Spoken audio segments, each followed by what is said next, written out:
Hello दोस्तों, तो आज हम बेसिक साइंस के बारे में बताएंगे। जो बेसिक से साइंस के बारे में बताएंगे, तो सबसे पहले हम देख लेते हैं बेसिक साइंस। बेसिक साइंस की परिभाषा को सबसे पहले हम देखते हैं। सुसंगठित, सुव्यवस्थित एवं क्रमबद्ध ज्ञान को विज्ञान कहते हैं। ये विज्ञान की परिभाषा होती है। और कुछ विज्ञान के बारे में आज बताएंगे, जैसे पदार्थ के बारे में या द्रव किसे कहते हैं। तो हम बात करते हैं द्रव की। द्रव्य यानी कि पदार्थ, द्रव्य पदार्थ। प्राचीन काल में द्रव को 5 भागों में वर्गित किया गया था। प्राचीन काल में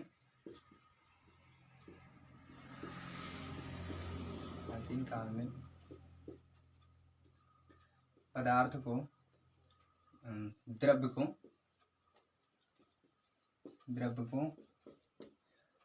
5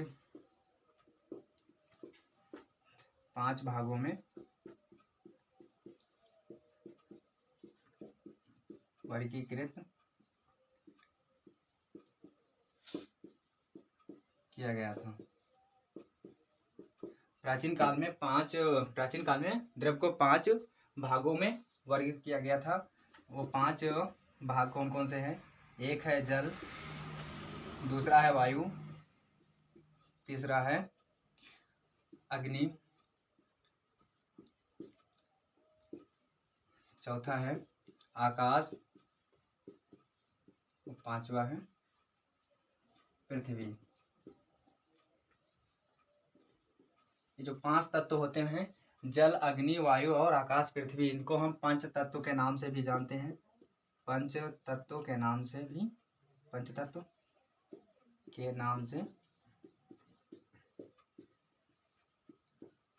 जानते हैं। अब बात करते हैं, पदार्थ को 2 भागों में बांटा गया है। और इस प्रकार से पदार्थ को 2 भागों में बांटा गया है। पदार्थ 2 भागों में बांटा गया है। एक होता है भौतिक और दूसरा रासायनिक। 2 भागों में बांटा गया है। एक बार फिर से देख लेते हैं। साइंस जो होता है, साइंस की परिभाषा क्या होती है? सुसंगठित, सुव्यवस्थित एवं क्रमबद्ध ज्ञान को विज्ञान कहते हैं। प्राचीन काल में जो द्रव होता है, वो प्राचीन काल में 5 भागों में द्रव को वर्गीकृत किया गया था, जिसमें से जल है, एक वायु, अग्नि, आकाश और पृथ्वी है, जिसे हम पंच तत्व नाम से भी जानते हैं। जो पदार्थ यानी कि द्रव को 2 भागों में बांटा गया, एक है भौतिक व दूसरा है रासायनिक। 2 भागों में बांटा गया है, भौतिक और रासायनिक। अब इसको हम मिटा देते हैं, आगे देखते हैं। हाँ, जो बता रहे थे कि द्रव जो होते हैं 2 भागों में बांटा जाता है। एक होती है भौतिक, दूसरा होता है रासायनिक।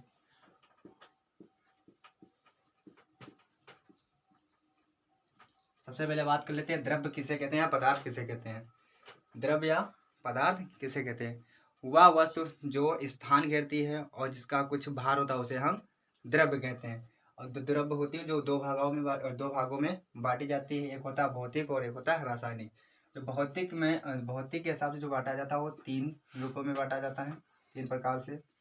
जो एक होता है ठोस, दूसरा होता है द्रव, तीसरा होता है गैस। ठोस, द्रव और गैस होता है। और रासायनिक में इसे बांटा जाता है 2 भागों में। एक होता है यौगिक, दूसरा होता है मिश्रण। एक होता है यौगिक और एक होता है मिश्रण। तो द्रव्य जो वे वस्तुएं होती है जो स्थानों को जिनका भार होता है, उसे हम द्रव कहते हैं, जिसे 2 भागों में बांटा गया, भौतिक और रासायनिक। भौतिक में ठोस, द्रव, गैस, इसके 3 रूप होते हैं। इसमें 2 रूप होते हैं, यौगिक और मिश्रण।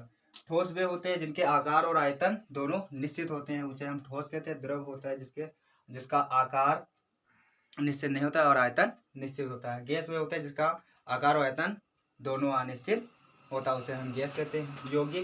यौगिक उसे कहते हैं 2 या 2 से अधिक तत्व आपस में जब मिलते हो तो उसे हम यौगिक कहते हैं। अब यौगिक 2 जो तत्वों से मिलकर बनते होते हैं, तत्व। अब तत्व किसे कहते हैं? तत्व जो होते हैं एक ही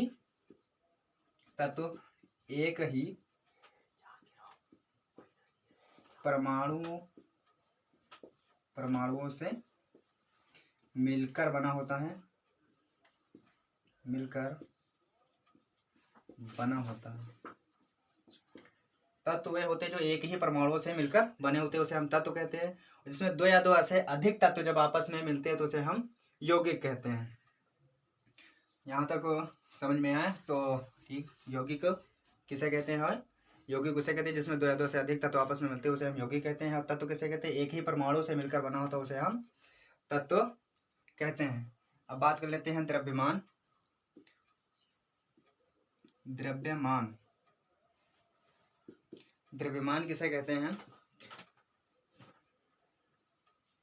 द्रव्यमान किसे कहते हैं? किसी पदार्थ में उपस्थित वास्तविक मात्रा, किसी वस्तु की में उपस्थित वास्तविक मात्रा को द्रव्यमान कहते हैं। किसी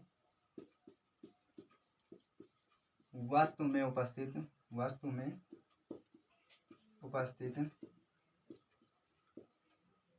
मात्रा को द्रव्यमान कहते हैं। द्रव्यमान कहते हैं किसी वस्तु में उपस्थित मात्रा को, किसी पदार्थ में उपस्थित वास्तविक मात्रा को,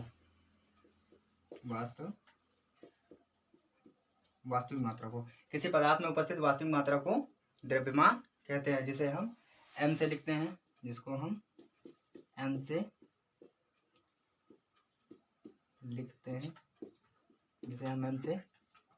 लिखते हैं, अब बात कर लेते हैं भार की। अब इसको मिटा देते हैं, उसके बाद जो है आगे बताते हैं भार।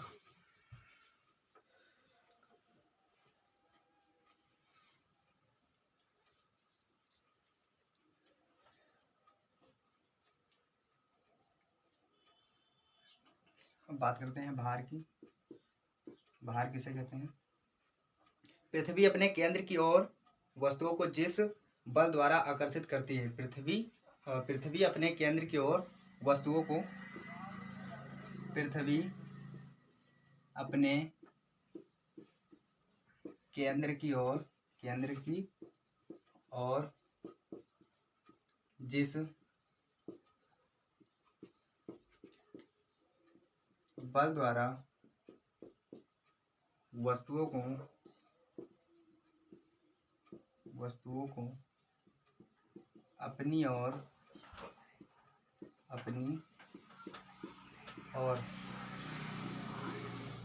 आकर्षित करती हैं उसे हम भार कहते हैं। उसे हम भार कहते हैं। इसको W से लिखते हैं। इसे हम W से लिखते हैं।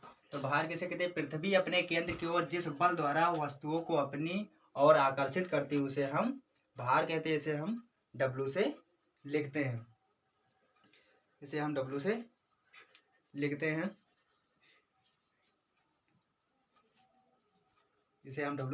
स्थान परिवर्तन के साथ इसका मान बदल जाता है। स्थान, इसमें एक मेन पॉइंट है जो है स्थान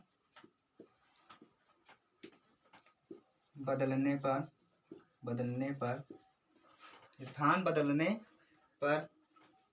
इसका मान बदल जाता है।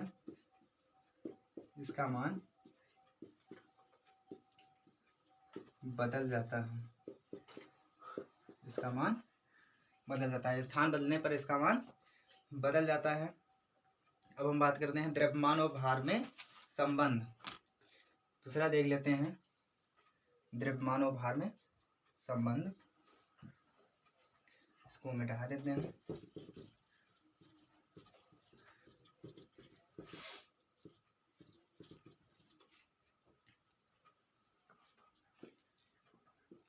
द्रव्यमान और भार में संबंध। द्रव्यमान और भार में संबंध। यदि द्रव्यमान m हो तथा भार w हो, तब यदि द्रव्यमान m हो तथा भार w हो, तब w बराबर mg होता है, जहाँ g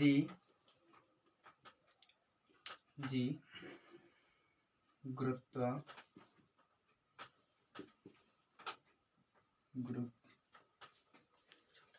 जहाँ पर g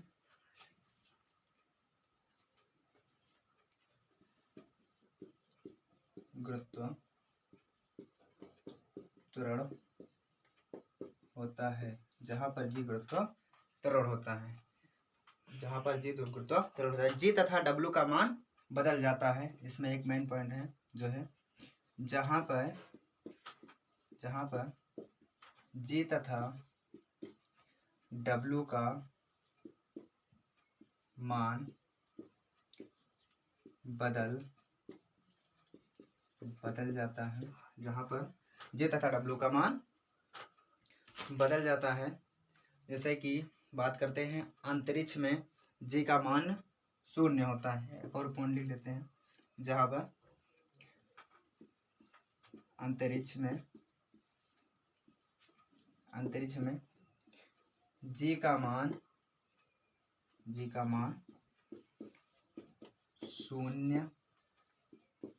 0 होता है। अंतरिक्ष में g का मान 0 होता है। चंद्रमा पर अगर कोई पृथ्वी पर व्यक्ति 60 किलो का है और चंद्रमा पर अगर भेजा जाए तो उस व्यक्ति का जो उसका वजन होगा वो 10 किलो हो जाता है, क्योंकि गुरुत्वाकर्षण बल के कारण ये सब होता है। गुरुत्वाकर्षण बल और W स्थान चेंज होने पर बदल जाते हैं। जैसे कि कोई भी व्यक्ति हो चंद्रमा पर जाता है तो उसका वजन कम हो जाता है पृथ्वी के कारण, क्योंकि यह गुरुत्वाकर्षण बल के कारण होता है। अब बात कर लेते हैं आयतन। किसी वस्तु द्वारा घेरा गया स्थान उसका आयतन कहलाता है। किसी वस्तु द्वारा घेरा गया आयतन उसका स्थान आयतन कहलाता है। अब आयतन देख लेते हैं।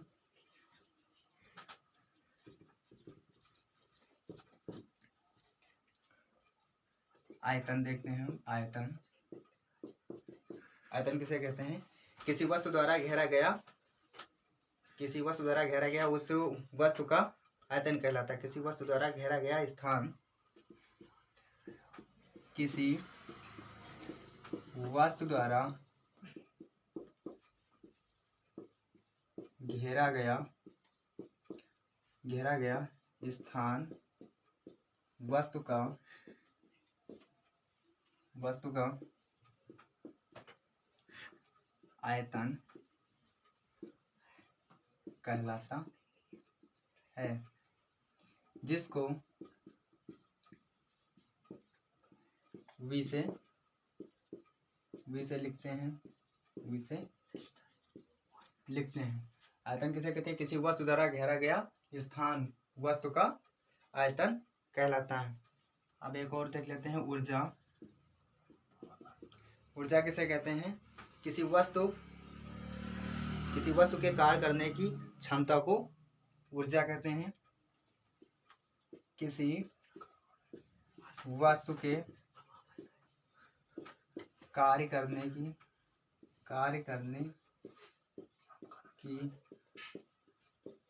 क्षमता को ऊर्जा कहते हैं। इसको इसे लिखते हैं।